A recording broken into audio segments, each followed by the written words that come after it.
I had an entire live video ready, an entire build video on day one prepared for you guys. However, I just felt as though my build was missing something already.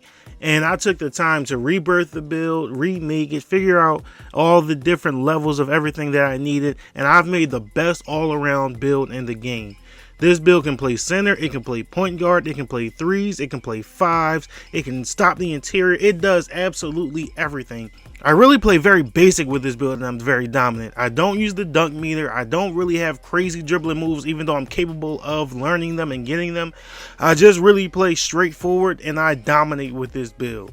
I am going to show you guys my original build and take you through that thought process, and then I'm going to show you guys the rebirth version, the version that I feel like you guys should make to have the best build in 2K26. Be sure to like, comment, subscribe, and let's get into it. I went 6'11 on the height. I knew that off gate. I knew I wanted to be 6'11 because I've been 6'9 for the last few years.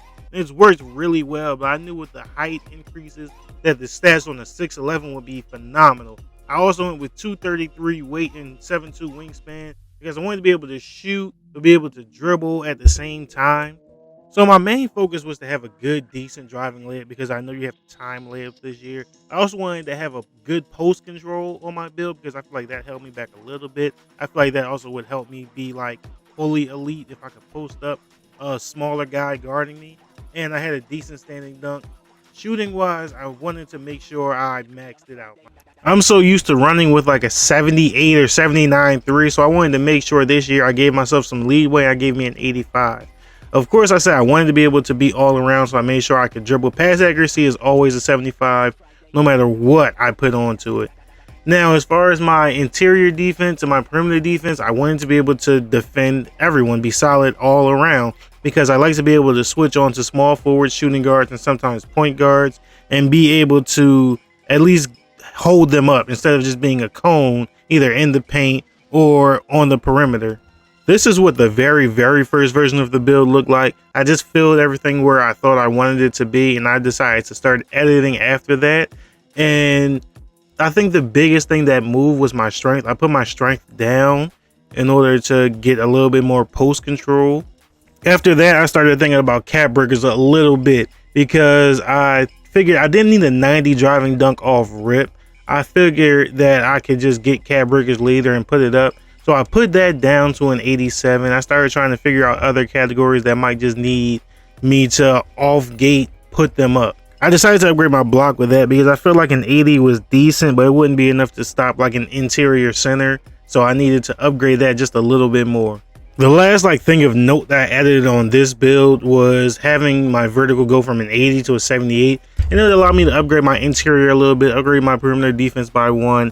That was simply because I didn't see a difference between 78 and 80, specifically because I already put my driving dunk down a little bit. So I tried to make this build a little bit more cap breaker friendly because we have a lot of them in the game, and I figured I would just get it back up later. You can see my comparisons, and the name of this build ended up being a rim reaping inside out scorer. You can't see it behind my face cam, but it said absolutely no weaknesses on this build.